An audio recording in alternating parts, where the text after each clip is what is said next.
Welcome back to Flannelgraph Basics with By Design Visuals. My name is John Moline.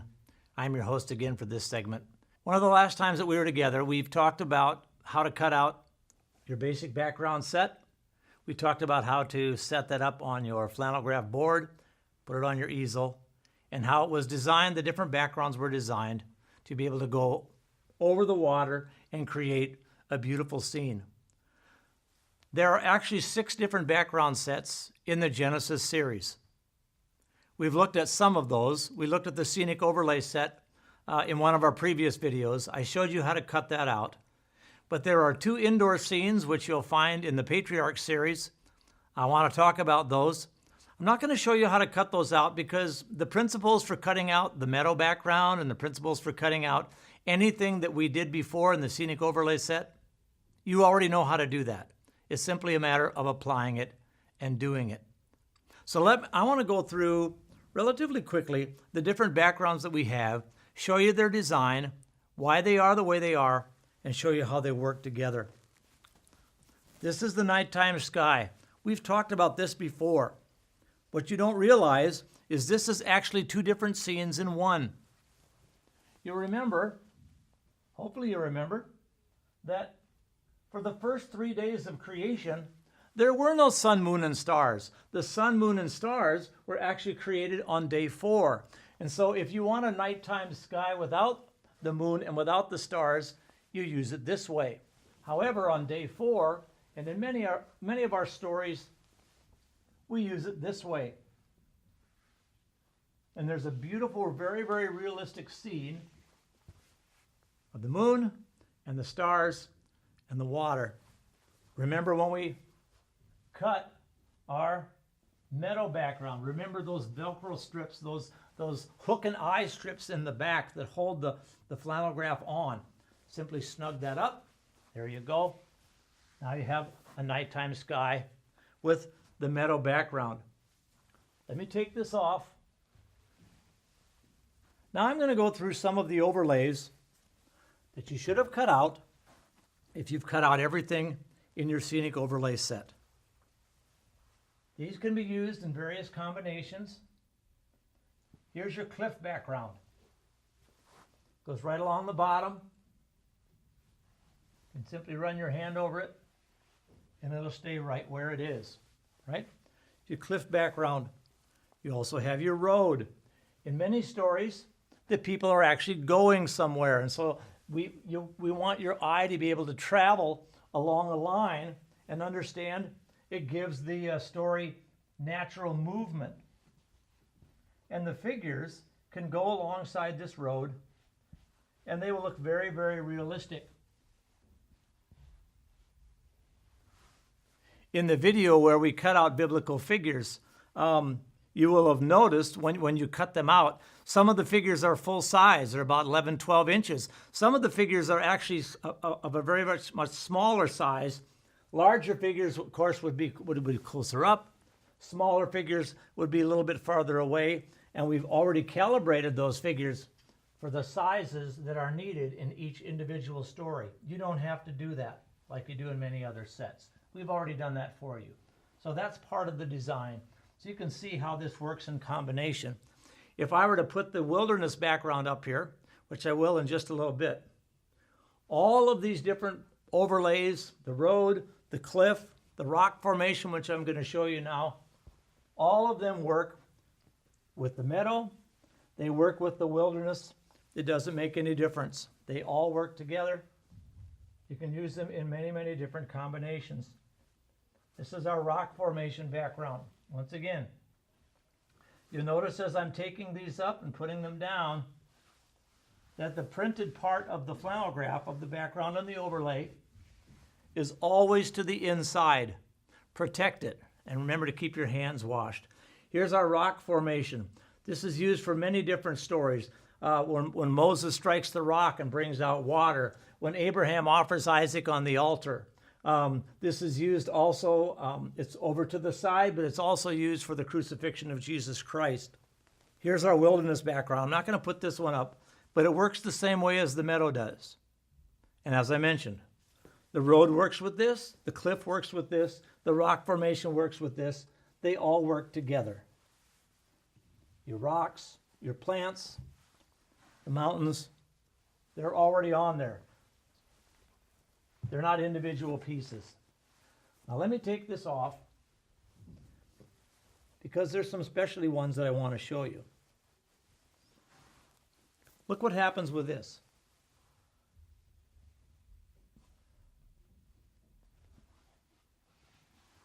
Let me put this on here. Then we'll put its matching set on here. And just like that, you can create a very, very realistic river. Okay? If you don't want a river, if you need a lake, you can simply take that one off, and there you go. In the New Testament stories, there's actually another special overlay which makes a very, very beautiful scene of the Sea of Galilee. Use the same process for cutting that out as you did with your scenic backgrounds. Now there's two indoor backgrounds that I want to show you very quickly. One is called the throne room background. The other is simply called the indoor background. And what you'll notice, once again, I don't cut any of the corners. I leave them on there. Now, I can either put this over the water and sky, as I'm doing right now, and it works just fine, or if this is the only one that I'm using for that particular story, I can take the water sky background off and I can mount this throne room on there, and that works very, very nice as well. This comes with a number of different pieces. Comes with a door. Comes with two windows. Some scenes are at night. Some scenes are during the daytime. Okay? So you can make this look very realistic. This can be used for a wealthy person's home.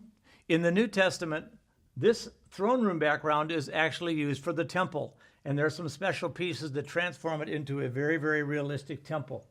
Let me take these off and show you the actual throne room when it's all set up, what that looks like. It involves a beautiful velvet curtain.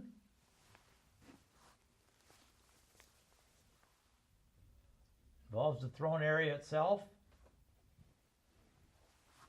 A number of different figures with Pharaoh or King David or different ones sitting on the throne. There's a large pillar. And there's three smaller pillars that you can use. So you can use any variety that you want to make a variety of different scenes. I'll just put this one up here. I think you get the idea.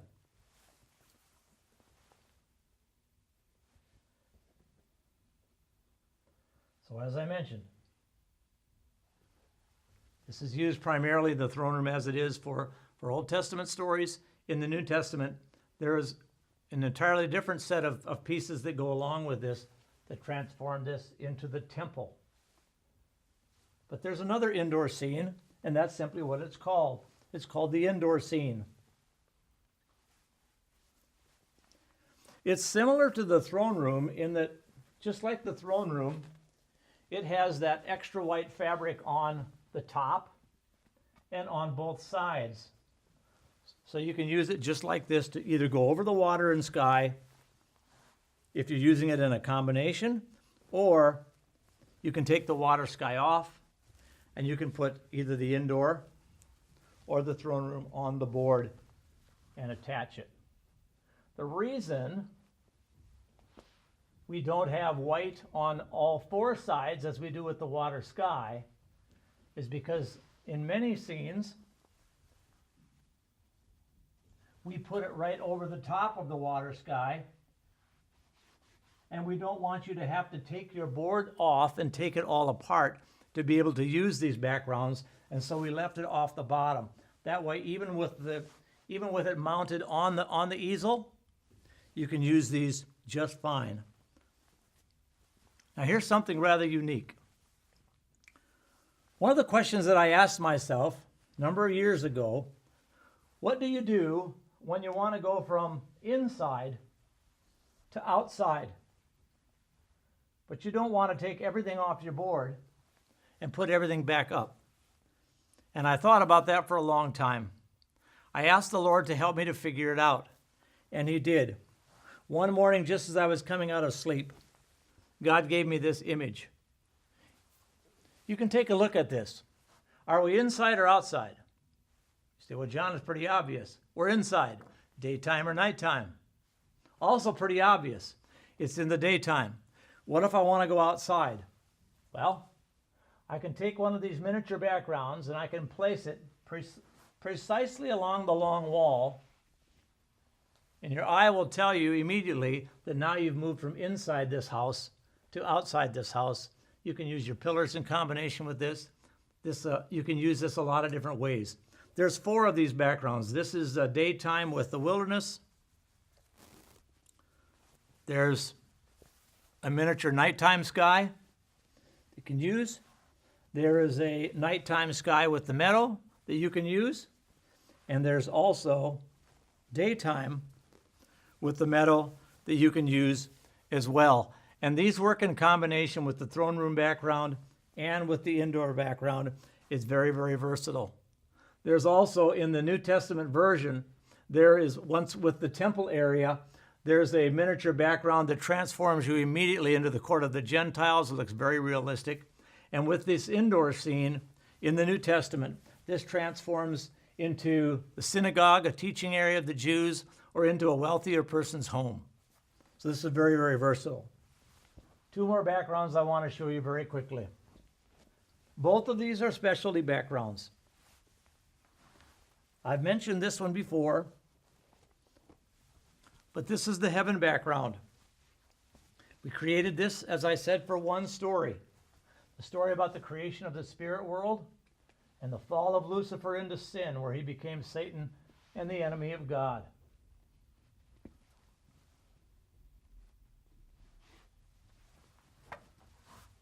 This is a very, very unique background.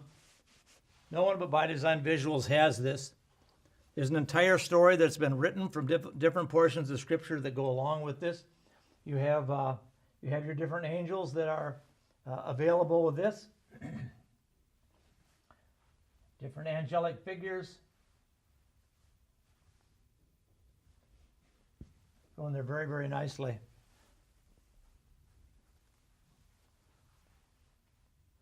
Different groups of angels that you can put on this. And you simply put them on, and we show you how to do this in progression. So you put them on as you tell the story. And on these go. So as you tell this story, you put these different figures on in a very specific progression, and I'll teach you that. Here's actually the original figure then of Lucifer, son of the morning. And as he ascends the throne of God and wants to take God's place, we have a smaller version there. That's the heaven background. And there's one last one that I want to show you. That's the cave background. The cave background is the most versatile background that we have. You use it just as it is, as a cave, or there are a couple other pieces that you can add to it and make it look very, very different. You can cover up that opening and make it into a dungeon, make it into a prison, like that, or you can make it into a prison or into a dungeon. Philippian jailer uses this image. Daniel in the lion's den uses the previous image. If you want to give your prisoner some light, you can add a window. But this is used in many, many different ways. In the New Testament, there's an image that goes over this opening. It's nighttime. It has a view looking out at Bethlehem at night. The birth of Jesus Christ takes place using this background. The burial of Jesus Christ takes place using this background. The resurrection of Jesus Christ takes place using this background.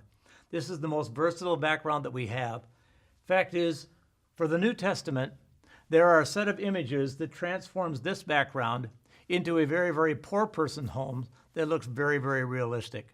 There is hardly a biblical story that you can imagine that you cannot use these combinations of backgrounds and overlays and create exactly the scene that you want. And we have all of that set up for you. Hope you'll join us next time when we continue with by design visuals, Flannelgraph basics. Thanks for watching.